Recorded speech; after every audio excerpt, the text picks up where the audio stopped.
You absolutely have got the new Blurt on the line, as it were, live at 8:06, which is actually 8 minutes before we were last week. So that in my speak, that would mean we're on time. We're on time.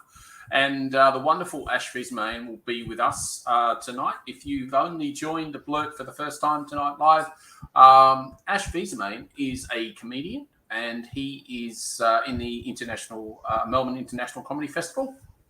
As am I, but more about that later. And he is our guest tonight. He is a friend of the show, so it'd be fantastic to catch up how he's going. Obviously, we'll catch up how Wency is going, because up there in Brisbane, as I did say on the last potty, it is definitely a soggy situation. So we need to see what's going on there. And we basically need to check out what's happening, because it's International Women's Day. And seriously, I should have an applause and a cheering. I don't, but I do have something that might be, that could be quite nice. And so we'll see how we go here. But I've got to be really careful because of copyright and all the rest of it. But if I speak over it and turn it up, you'll probably hear a little bit of it. But yeah, so we've got a bit of Helen ready in the background, because I actually had a webinar today by a magnificent speaker called Holly Ransom, and I highly recommend you look up who Holly Ransom is. We will actually put in the link in the show notes who Holly Ransom is. And she spoke about another lady, and I swear to God, I can't remember her name. I know it's Vivian, and it's Dr. Vivian. She's a professor. She's got about 455 PhDs, but she's also a transgender person. And so from that perspective, she's been obviously both sexes, and she's seen how she's been perceived from both sides. When she was a male, apparently she was a magnificent kicker, which is like a placement on an NFL team that kicks the ball over the those stick things they have. Anyway, she was very, very good at that. And then she had a situation. She wasn't happy, who she was, and she sort of found out who she was. She went through a lot of trials and tribulations, but very, very, very, very bright person. And now I think she's a professor in psychology, etc., and leadership internationally. And so I'll definitely put a link in there, because she's got some magnificent TED Talks that are absolutely well worth having a look at. And I will do the same for Holly Ransom Holly Ransom. I'm sure it's Holly Ransom. Holly Ransom is director of the Port Adelaide Football Club. She is the CEO of her own show. You might have heard of her. She was the Australia's youth ambassador in 2014 for the G20. Yes, so that would make her only 8 years ago, because we're only 2022. She is unbelievable. You'd swear to God she's got to be like 65 years old, looking like a 27-year-old. She's phenomenal. What that woman has not done is probably not worth doing. She's had a chat with some of the best leaders in the world, Barack Obama being one of her favorites, and the lady that I wish to God I could remember her whole name, but as I say, it will be in the links. Vivian is definitely her favorite person when it comes from leadership credentials in the world. And so absolutely, I will put those up there. And to round out tonight, if we get time, we will have Do Yourself a Favour. Do Yourself a Favour is all about the best podcasts. Well, that's not true. It's all about the podcasts that Wency and I are listening to at the moment. And we would say we listen to the best podcast, but obviously that's completely biased. But anyway, with no further ado, here comes Wency! Why you being a dickhead, fool? Stop being a dickhead. Sorry. Hey, what's happening there? That's probably better. That's probably better. Sorry about that. Cut that out the show. I'm not sure how that got in there. Not sure at all. How are you, Wency, my friend? I thought you were my friend. Is the arc parked out the front still? Bit laggy on this side. Unfortunately, we've got some technical issues. If you can just speak up for us, shout if you need to. It's fine. If you can hear me, You're shout. asking about the Ark. What? Yes. Were you asking about the Ark? I was, yes. Is it still parked at the front or? Yes. The Ark is now stuck in mud and just resting a bit on an angle, just waiting for the animals to disembark and go forth and do their thing. Is it big enough to get the whole Yes. family in? That's the question. Definitely big enough for us, I hope. Well, yeah, there's only 4 of you, so I mean, it shouldn't be too bad. Look, I heard on a podcast just recently what actually happened in Queensland, and I'm not 100% sure if you're across it. I mean, obviously you're across the fact that you got drenched for 5 days, but I don't know if you're across the science. Knowing you probably are. But anyway, I'll let the listeners know in case they don't.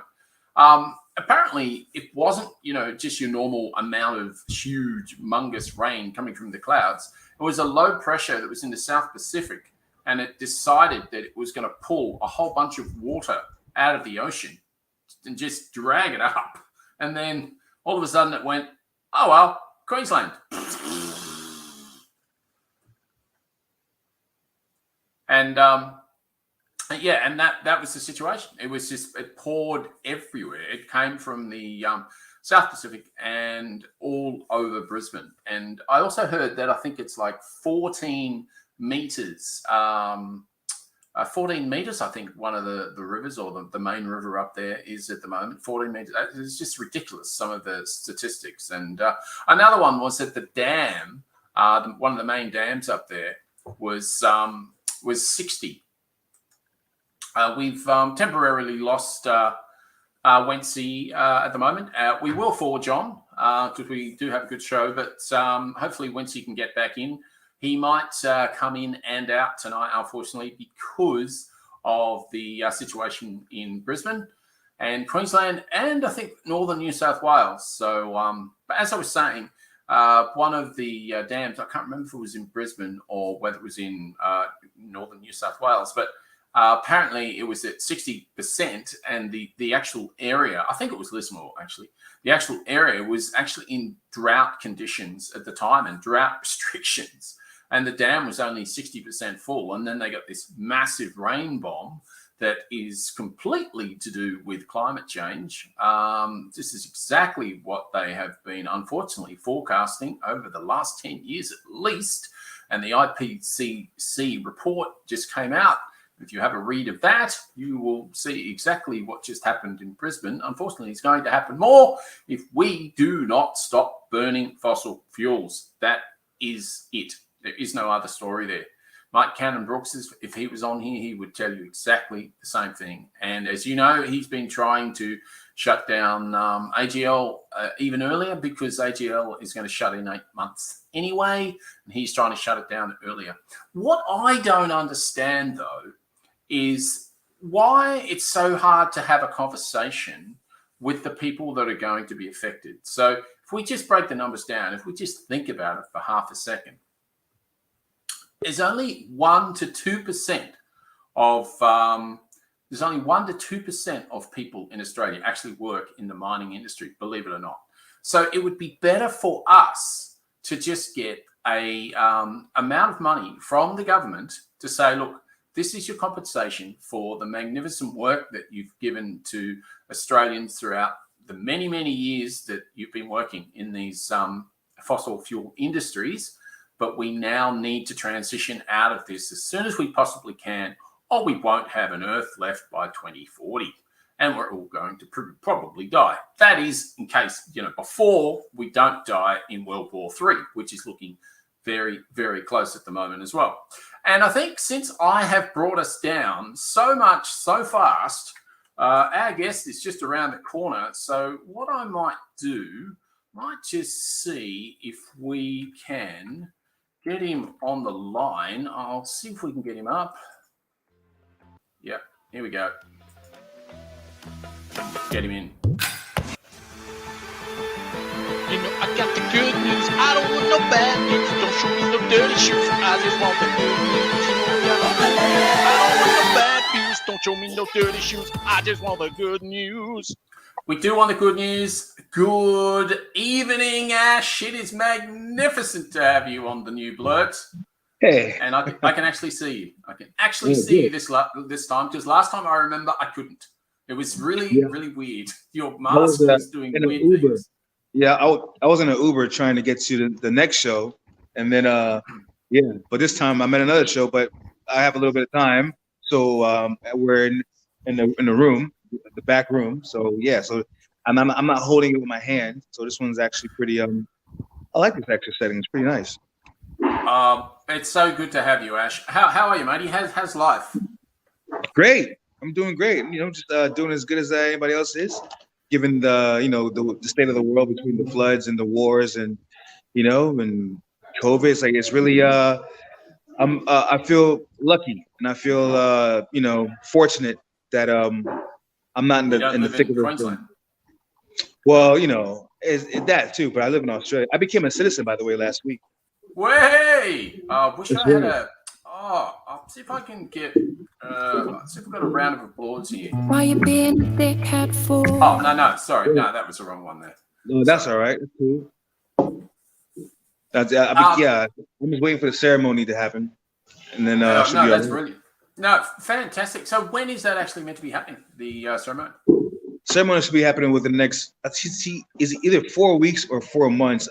After I passed the test, I was just so excited. I just lost, and I lost whatever she said. I don't care when it happens. Just I asked her, can I go home and celebrate? She goes, yeah, you can go home and celebrate. I'm like, all right, cool. And then so that's what I did. So either 4 weeks or 4 months. All that means is I commit a crime now and not have to worry about getting deported. I was just about to ask you about that. I was listening to a podcast the other day all about that bill, and I was just like, because my partner's a Kiwi, and because they changed the law, this government changed the law a little while ago. They've made it really hard for Kiwis in particular, and so So every time she goes out of the country, her passport starts again. Really? Yeah, and she's been here. It's bullshit, man. She's been here since shit knows. I don't know, 2001. That's I don't know what I thought. Like Australians and Kiwis were pretty much the same, and they didn't have to worry about any type of situation because they were just. Don't you guys share the same flag or something like that? If we have any Kiwi listeners, I'll tell you what, they'll be writing into you. Just so you know, you can write to him in Ash Fils-Aime. Oh, not a problem. Just look at it. That was a joke. I haven't finished working on it yet. So yeah. No. Not finished. It all goes one way, Ash. The New Zealand thing. Like if you went to New Zealand, if I went to New Zealand, right? I'm an Australian citizen, but I'm an English citizen as well. Okay. But if I went to if I went to New Zealand, I would be able to vote. I would be able to get Centrelink, etc., and I wouldn't get sort of robots after me to get it, pull it back, etc. But if a New Zealander comes here, i.e. my partner, she cannot. She can't get Centrelink. She couldn't get any COVID payments. Oh wow! So if I go to New Zealand as a citizen of Australia, I can get Centrelink. Yep. That's what I gathered from all that you just said. I'm like, I can get Centrelink. Yes, you can. Yes, you can. Right, because they treat you like a human being over there, believe it or not. Oh wow, man! So I'm pretty much I got more bang for my buck with this citizenship. That's exactly right. It's exactly right. But as I say, one way. That's unfortunate. That's unfortunate. I hope they change that so everybody can and I think right now we kind of need people here to help with the economy as far as like skills and jobs and everything like that. And but I'm here and I don't know how I'm gonna help the economy, but I pay taxes here, so hey, that's exactly right. Now, talking about your show, the one that's been recorded is this Sunday, correct? This Sunday, yes. This Sunday, March 13th, 8 p.m. at the Comics Lounge. It's going to be a great show. The show got canceled twice because of, lockdowns and previous situations with the lockdowns. So this one's going through, and I've been waiting for this show since I would say since August of last year. I've been trying to promote this show, and we're finally going to do it this week. So I'm pretty happy. I'm ready. I'm ready and I'm happy, and I'm just ready to do my material and then retire it and start fresh again. That's what it is. I have this set that I do. I'll keep the set for shows where, I have to headline and do shows, but for the main part, it gets retired. So it's a farewell to my babies, and I have to create a new one. So the 13th, which is this weekend, that show is not the Coming to Australia tour. Is that correct? It's a Coming to Australia show. I'm gonna be doing a show in the comedy festival as well. Yeah. So, but my main focus is the show, and then I'll promote the comedy festival when it happens. Yeah. And how are the tickets going? They're going great. We're running out. So if you want to get a ticket, call the Comics Lounge between 10 and 5:30, and grab yourself a ticket. It's Labor Day weekend, so Monday you guys are off. So, I'm assuming a majority of people are off. So it's a great time to get drunk, a great way to bring in Labor Day. And it's just a good time overall to have. I'm having a couple of opening acts that don't get a chance to perform as much at the lounge. I'm bringing them on stage so they can get, a little bit of shine as well, because that's what it's about. Nice. It's about sharing the wealth. And then I'm break we do my thing. Yeah, man. So it's a show that there's a lot of positive energy behind it. There's a lot of love behind it. And I'm working on it. I'm right now, like when we finish, I have this show to do. I'm here to then have another show later on.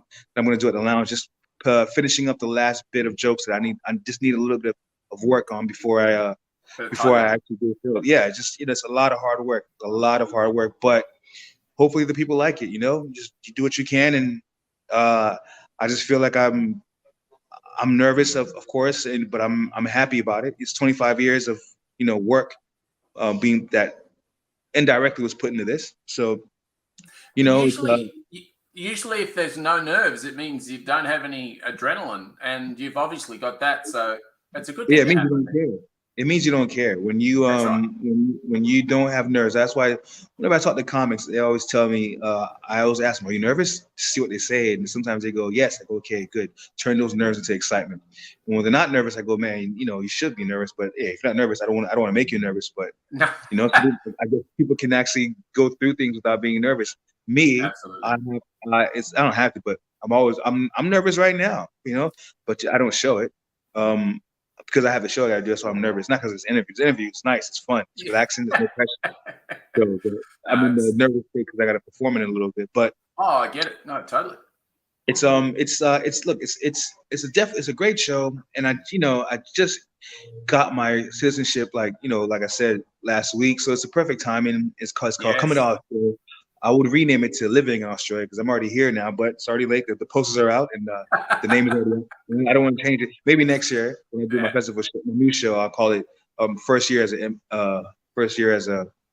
Australian citizen, and not necessarily an immigrant, or I don't know what I am here, but I'm a Haitian American Australian. That's what I am. You're an exotic man, Ash. You're exotic ass. Yeah, you really pretty are. Exotic. I'm really exotic. Well, my daughter and my other half were quite blown away by you when they met you. So, I did. I wouldn't even would have known had I not, because I was going table to table giving out my Instagram card. Yes. And then she looked at me and I'll go, "Hey," she goes, "Do you know who I am?" I go, "Who are you?" And then she's like, "Yeah, I'm Keely." I was like, "Oh, hey, what's up?" And my whole demeanor changed because like sometimes you meet people and you forget you meet them. So I'm like, "Did we meet before?" And then because you told me that they were coming. And I said, he told me you guys were coming. They were very, very nice. They were very chill. They sat pretty close. Well, not pretty close. They sat 4 rows from the stage, from what I understand. No, they had a blast. They really, really enjoyed it. And I've seen that you've had some pretty big stars on, like Tommy Little. And there was another guy I think I saw the other day promoting your show in all these wonderful different ways. Like one was coming from the toilet. I'm like, he really respected the program. That's Tahir. So Tahir is hilarious. These are, cool friends, great friends that I get well along. I had Tommy Little do a promo for me. Then I had Dilruck Jason to do a show for me. Then I had Joe Avati do a promo for me, and I had George Capone. Oh yes, I saw the Dilruck one too. Yeah, no, that was good. I held him hostage. That's what I did. But Nice. and Dave Hughes did a picture show where he held the flyer, which was pretty cool. These guys. Let me tell you, Australian comedians who are in the elite bracket here, like the famous ones, they're the coolest ones in the industry. All the famous ones are the coolest ones. You find in the industry, it's the open micers who are the ones who are the ones who really have. I think because they're young and they're trying to figure themselves out. And when I say young, I don't mean young in like age. I mean young in comedy years. Like 1 year in, 2 years in. They haven't figured out etiquette, and they don't know. Yeah. They don't know how to be ethical when it comes to dealing with however success they're getting. But the really famous ones like Hughes, they're just down to earth. I get along more with the upper class comedians than I do with the ones who are full of themselves. It's out there, but not no shame or what do you call it? No shade to them, but fuck them.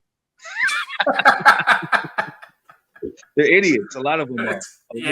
No, look, I hear you. I totally hear you. I mean, I've done a little bit of sort of amateur theatre in my time, and I've come across some pretty professional actors and singers and whatever. Yeah, and some of them can be a pain in the ass, and some of them that know that they're good are just awesome, as you said. Yeah. So it was very nice of them to actually help me out to promote the show. March 13th. Yes, this Sunday. I'm going to be there, buddy. You'll see me. I'll be waiting.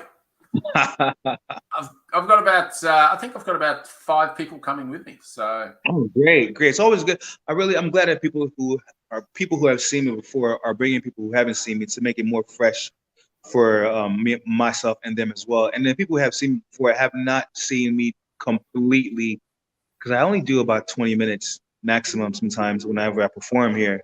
But this show is my full show, so I'm shooting for about 50 minutes, so 45, 50. We'll see what happens. You're talking the 13th? The 13th? The 13th, yeah. My full show. That's recorded for DVD, isn't it, that one? Eventually get a DVD, but we're aiming for Amazon and Stan and Channel 10 or Channel 7, whoever picks it up. At the end of the day, you have to have a product that's viable. And then you can take it from there. But without the product, there's nothing to pitch, nothing to sell. And every comic at the end of the day has a special, and sometimes, you have an agency that does it for you. This one, I'm just betting on myself. I got my funds together and I'm producing it myself. I got my own, I hired my own camera crew, my editing guy, and I got the venue. Comic Sounds was nice enough to actually help me with the venue as well. So everything is done by me, everything. So it's just, this is all like, that's why it's so important to me that I do this, because this is me putting my money where my mouth is and betting on myself. Sometimes you got to do that. You got to believe in yourself. You got to get out there and got to do things yourself. You can't necessarily wait for someone else to do it. And people don't help you unless you're helping yourself anyway. So you got to be proactive. And that's what I am, 100% proactive in what I'm trying to accomplish here. I think when you're a single artist, as you are, i.e. you're not in a group, etc., it is incumbent on you to handle everything, and it is hard when maybe they're not your skills as such, because your skills are being a comedian and writing the show and the creativity, but you have to find it within yourself to be able to be the manager, find the manager, find the right lighting, and also have the relationships with these people, so that maybe you might want them again, etc. So I know it's not just about being funny. I get that. I totally understand. It's so much more so much more to that. And I kind of wish I had just be. I wish it was just that. But when you're solo, as far as you're freelancing, it's you gotta. What do you guys say here? Pull yourself up by the bootstraps or something like that? Is that? Yeah. It's what you got to do here, and you just got to do it. You don't complain. Just get up and do it. There's a lot of other things that could be going wrong in your life. There's a lot of other things going on in the world right now, and I think the least of my problems is not having the proper backing. The opportunity to do it is there. There's there's people in floods in Sydney right now. There's people in Ukraine. There's real problems going on. So I don't. So for me to ever feel like woe was me because I don't have a manager just yet or an agency is the lamest thing I could ever think of myself. I'm happy and I'm always grateful about the opportunities, and I always find myself fortunate And plus, whenever you're in a place of gratitude, more things happen for you. So I stay grateful and I stay with gratitude. And I'm human. I get upset sometimes, but not often. This is like the serious, like, it's a couple of days, and the show's gonna happen. And it's like, to me, I've been waiting for this for a very, very, very long time. So yeah, it's a first for me. It'll be the first for the audience, and I'm glad that everybody's coming there. That's to see me really means a lot to me, because they're specific there to see me, which I've never really had before. Usually people do shows, they're there to see the comedian, they're there to see the show, they don't know who it is. This one, they're coming to see me. So that's a very, very heartwarming feeling to have. And I'm hoping to give them everything that I've got. Like, I worked so hard trying to getting the show together. So I hope that no one's disappointed. And I'm going to give everything that I have, and lay it out on the table. I don't think people will be disappointed. I've seen you before. I definitely wasn't disappointed. The only thing I was disappointed that you weren't on for as long as I would have liked. So 45, 50 minutes, I'll be happy with that. That'll be good. Looking forward to that. You might have noticed we've unfortunately lost Wency. Yeah, what happened? Yeah, okay. So Wency lives in Brisbane. Right. I'll let you work out the rest. Because he was just there. So I guess the electricity is he lost his power last week. Oh. And then he lost his house this week. Oh my God. But he was renting, so it's not too bad. In that he doesn't own the house, but he's had to find another house, and he has found another house. So next time I speak to him, he'll be in the other apartment, and the family will be in there, etc., etc. But as you can imagine, it's an incredibly huge cleanup task up there at the moment, and he's just going through day by day. When he was talking to us, very, very short period of time, he was in someone else's room on the floor trying to get the internet. But he did tell me that there's a good chance he might not be able to do the show, but he'll do everything he can to stay on. So I just wanted to let you know that's why he's poor bugger's not here. So.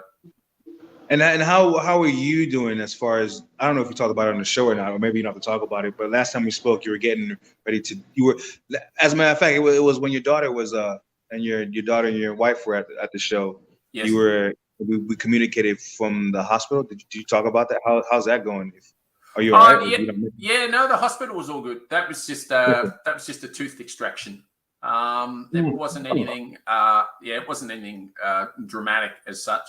The only thing dramatic happening at the moment is that I share something with you in that I am in the Melbourne International Comedy Festival as well. I saw that. I'm coming. Well, you can come. It's and you can tell your friends as well. It's at the Clock Tower on the 2nd and 3rd of April. Clock Tower in Moonee Ponds. You might know the venue. It's only around the corner from the Comics Lounge, and it's called January 26th, and it's a bit of a farce. It's a political farce, and I play the comedy stuff. Okay, so send me the details again. I think you sent me something on Instagram and Facebook as well. But I just want to have it so it's fresh. I don't have to scroll all the way up and find it. But yeah, I'm definitely coming. I want to see what the Kexter's got to offer. It may be my last time. So I've done a few shows. That's pretty this cool. Will be my last one. But never say never, man. No, that's true. But as you say, they take so much time. Like you creating your show, I have a clue how long sort of that takes, because me trying to learn all the lines of my show, being one of the leads and probably the most lines, it's so absorbing. It's just, it's so much time that you have to put in, and you have to forego family, and you have to forego other sort of appointments, etc., etc. So with the new Blurt, with this podcast, I really want to create this. I want to make this really big, that Wency and I can get more guests on, and obviously keep talking to you because you're one of our faves ofs. But I want to make this thing, but I can't do any of that at the moment because of the show. It's just absorbs. Time consuming. Sacrifices have to be made when you're performing, man. There's no sacrifice there's no way of avoiding any type of sacrifice, whether it's like time with your family or something's got to give. For you to be able to get and give in return. It's just, my sacrifice is the time at home, and that's sacrifice. And I try to balance that out very well. What I try to do is I try to make sure like at least the dinner's ready and the dishes are done before I leave the house. That's like my little small contribution before but it's sacrifices. Like in your case, you want to do this show, but you're also doing a comedy festival show. But on the plus side, this is a seasonal thing as far as like comedy festival. This is your baby here. That's always going to take precedence. So you can feel, happy and confident knowing that this is going to grow a lot more, because once the show is finished, you can put all your eggs in this basket. And the plus side is the fact that you're not able to give as much to the show, because this podcast, because you're not able to do because you have to do the show, shows you how much you miss doing this, and shows you it kind of shows you what you can't do and you can't wait to do. It's kind of like when we had lockdowns. Like, man, shit, when we had lockdowns, there was so much more stuff I realized I could have done.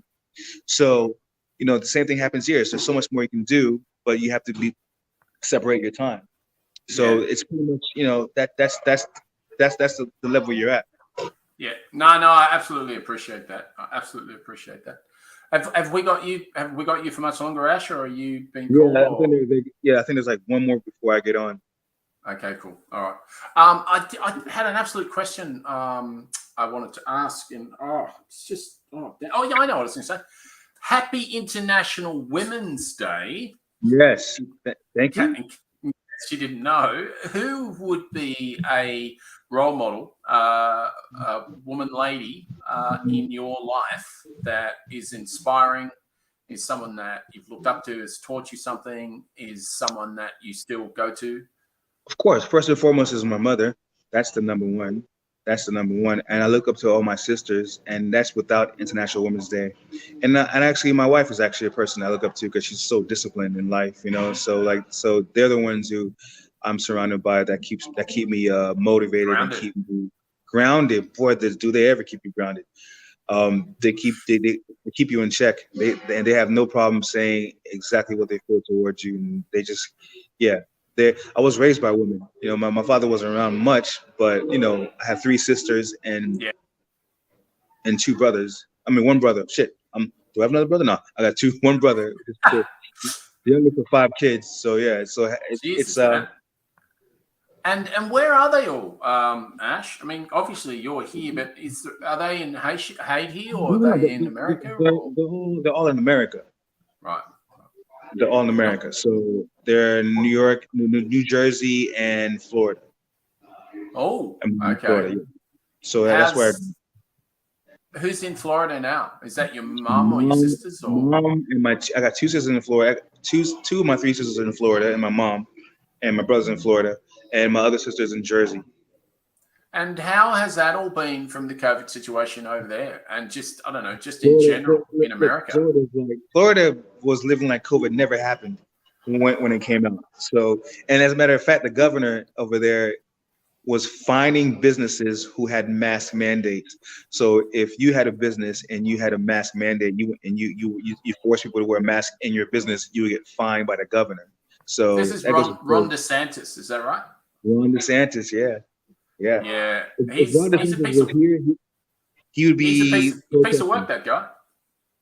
Yeah, he's in charge though. He's like Trump on steroids. But this guy is dangerous because he's intelligent. Well, he displays intelligence. I'm not saying Trump wasn't intelligent, but Trump displayed a more catastrophic version of intelligence. This guy is slick. So Yes, I've heard he's slick. No doubt about that. Yeah. Apparently, he went into schools as well. He went into schools and went into school boards and told them that they couldn't have mask mandates either. Right. They did that. And he just that's pretty much. I was like, what? Okay. Look, I gotta have to get It's all good. It's all good. It's been fantastic having you live. It's been awesome. Thank you so much for having me. And I'll see you on Sunday. You will. I'll come up and see you afterwards for sure. Absolutely. Come say hi, man. I will, man. Absolute pleasure. Yeah. Thanks for having me, man. Tonight. Thanks, man. I will, man. Thanks, fantastic. Brother. See you, buddy. Got you. Bye, mate. See you. Bye. Look, how good was that? Seriously. If you've never seen Ash in concert before, do so. He's a very funny man. He's a very, very cool guy. So, as you can tell from that. Poddy will be out on Monday, as it always is, and you can get this link live after the show in our show notes if you subscribe to the New Blurt, which is thenewblurt.substack.com. We've got, was it? I think it's Blurtstar, BLURTSTAR @gmail.com. You can write to us if you're not sure how to subscribe, etc., etc. We're on Instagram. Believe it or not, we even have a TikTok channel. And we're on YouTube. So you can't get away from the New Blurt if you want to. And unfortunately, Wency's still not with us, but we will forge on because that's what we like to do. Now, unfortunately, because I'm not on the radio, I'm on a podcast, I can't just play you a fantastic track and say, here we come with a little bit of Madonna coming at you. I can't do that because I will not be able to play that because this is a podcast. And if you've listened to enough by now, you would probably know that. So I will crap on for a little bit longer, but not that much longer. What I wanted to talk to you about was, if you can just bear with me, is this one. You're listening to The New Blurt with Wency and the Kegstar. Next up, do yourself a favour. And do yourself a favour, as I had said at the top of the bracket, is all about the best podcast. Well, as I said before, the podcasts that we think are the best, Wency and I, because we listen to many.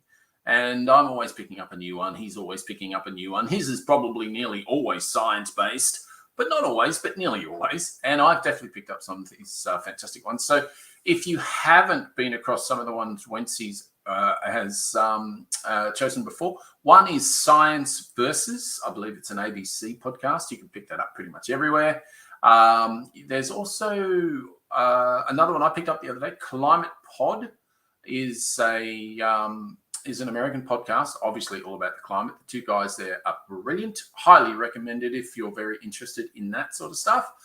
And obviously the normal sort of irrational fear, Dan Illick, and a recent guest, Dylan Bean, when we had terrible internet, News Fighters. And I highly recommend all of those. And the other thing I was going to say, with Irrational Fear, they have a spin-off with Julie Zamiro, and it's called Who Cares? And they are absolutely extraordinary podcasts. Highly recommended. Just this weekend, I listened to one with Jen Clower, and oh my goodness gracious, I wish I could remember what the other lady's name was. But what I can tell you is that she is the organizer and manager of Pub Choir, and she's very talented, totally energetic, and really smart lady. So I will put some of those links to some of those podcasts in the show notes. But what I wanted to talk to tonight is a podcast called The Problem With, I think it's called The Problem with John Daly. I'm pretty sure that's what it's called. And The Problem with John Daly is quite an interesting podcast because if you were ever a Daily Show fan back in the day, he was a satirical podcast, very like John Oliver or Stephen Colbert, maybe. But his was even more politically focused. I'd say he's probably down the John Oliver route. But to be honest, I can't remember who came first, John Daly or John Oliver.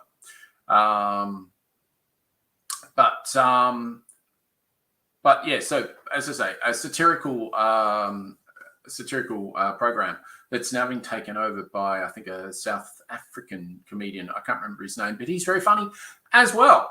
Anyway, so John Daly used to do that sort of stuff, and I think he did that quite a few years ago, at least 10 or something years ago. He hasn't been doing that, and because he's been doing that for so long, before that he was a comedian, stand-up comedian, but he's very satirical and he's very intelligent, very well read, knows quite a few people and really interesting ones to interview. And the problem with John Daly is all about the extensive interviews that he has, and some of the ones I've heard recently are very long form. So his podcasts go an hour plus. I would play you some right now, but unfortunately I'm a little bit on the hot and I don't have it to hand, which is a shame. But recently, as I say, he had a magnificent interview, and I wish I knew the guy's name. It was a Black American professor who was talking very much about the history of America, the political culture and history, where it came from, sort of where it is, what the state of America is at the moment, etc., etc. And it was a magnificent interview. And to be honest with you, I was quite emotional after it because this guy just tells a brilliant story. Unfortunately, it was true. And the parallels with Australia were quite obvious, unfortunately. But anyway, not trying to bring the show down, but it was a really amazing long-form interview. That is not what John Daly used to do. So in this show, you get a bit of that, but you also get a little bit of stand-up, and he also has a panel as well. And they're really, really cool people that he has on there, and they all have their, sort of comedic edge, etc. And I highly recommend. I've only just started probably The Problem with John Daly the last month or so. I highly recommend it. But again, it will take an hour or so of your time, but well worth using that. Now, if you actually want to hear an interview with John Daly, on John Daly, if you like, there is another podcast called Sway, which is I believe, a ex or current journalist of the New York Times, and she is a bit of a gun. And because it's International Women's Day, and I don't want to be mentioning things that I have absolutely no idea who the host is, because that is just not good enough, especially when it's International Women's Day. So I'm just trying to Kara Swisher. And as I say, oh, my bad. What am I saying? John Daly. John Daly plays golf. He's a very big man. He's about 6'5", 6'6", and he hits the ball an absolute mile. But Jon Stewart, the problem with Jon Stewart, and obviously it's called The Daily Show because he used to do it daily. Sorry about that. Anyway, the Sway podcast is as I say, is from Kara Swisher, and she's a fantastic host. Anyway, the latest, or one of the latest, is why would Jon Stewart do a podcast? And it's a really good interview. And again, this goes for about an hour as well. So yeah, just a bit of a segue there to Sway. So look, unfortunately, we have lost Wednesday for the whole evening, and that doesn't fill my heart with joy in any way, shape, or form. But I'm very happy that we're able to introduce to you Ash. If you so we've got Wency who's listening, but I don't think he can actually join in, which is a real shame because it would be good if he could. So anyway, what I was going to say was I think because we can't get Wency on the line because he is in a bit of problems up there in Brisbane at the moment. So he did tell me at the start of the show there could be some lag from his side. Well, we've got a lot of lag because he's not there at all. So, but this one goes out to you, Wency, and Ash was fantastic. I'll have this wrapped up very quickly. Next Monday, there won't be a lot of editing on this one at all. And you can have a listen to the Ash interview if you haven't listened to yet. Now, just a couple of things before we do leave off. International Comedy Festival at Melbourne starts, I think, unofficially the 24th or something of March, and it goes basically right through to the end of April, pretty close to. If you've never been to the Comedy Festival, get out there, do it. It's a good thing to do. I'm going to plug a show. In fact, I'm going to plug a couple. Sammy Shah, very, very funny man, especially if you like satirical politics and you like it really intelligent. He is a super funny man. Go and see his show. I'd already seen it on Twitter. He said he's not getting anyone going to his show. So I am plugging it here and now. Go and see Sammy Shah's show. Oh, and the other one, Gabby Bolt. I think it's called Don't Break My Keyboard or something very similar to that. At the moment, she's in the Adelaide Fringe Festival. Sold out in the Adelaide Fringe Festival after she did a shoey, I think that was. But I think it was more because Will Anderson had something to say about her show, which was positive. And so that helped a lot of people go, oh, so if Will says it's good, it must be good. Well, I can tell you right now, I heard Gabby before Will told me she was good, and she is a gun. Now, she will be at I know where she'll be because I'm going to see her with my family, and I'm looking forward to it. And she is at a very family-friendly time of 5:30, I believe, in the afternoon in South Melbourne. And I can't remember just off the top of my head. If I can get this up in the next couple of months, that'd be really, really good. Let's just see if we can.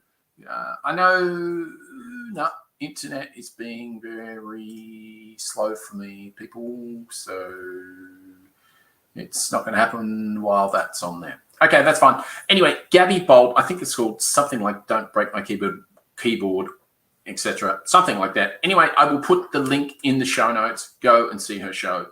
It is a cracker. She's got a beautiful voice, very funny, very naughty. She swears a lot, but she is very funny and very biting indeed. And on International Women's Day, I think it's very fitting that I talk about being very biting.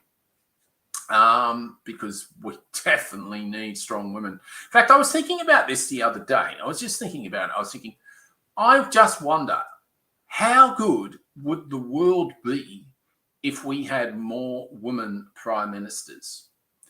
Because you look at New Zealand and you go, I mean, they've got 23,000 cases of Omicron. Yes, that's a problem. But gee whiz, they've got a really calm and thoughtful and sort of nuanced leader. You know, it's not it's not right, left, right, wrong. It's like, this will work for the community. This is probably something that we should do. This may be hard to do, etc., etc. But she never uses 3-word slogans. She always uses a sort of a long form, try to explain what they're doing, etc., etc. And I just think that we really miss Angela Merkel in Germany, especially with what's happening in the Ukraine and Russia at the moment, because obviously Putin's a nut job. Zelensky's not a nut job in any way, shape or form. And I haven't forgot about the Iron Lady. I have not forgot about Margaret Thatcher at all. And I know she went to war. But I still feel, as a rule, it would be better and we would be safer. But maybe that's just me. On International Women's Day, I think that is a good time to think of. A good thing to think of. Okay, so International, as I said before, Melbourne International Comedy Festival. Yes, the last one. My show, well, not my show, but Flemington Theatre Company show is at the Clock Tower on the 2nd and the 3rd of April. The links are in our show notes, and they will keep being in our show notes, everybody, until we finish. Until we finish our run, obviously.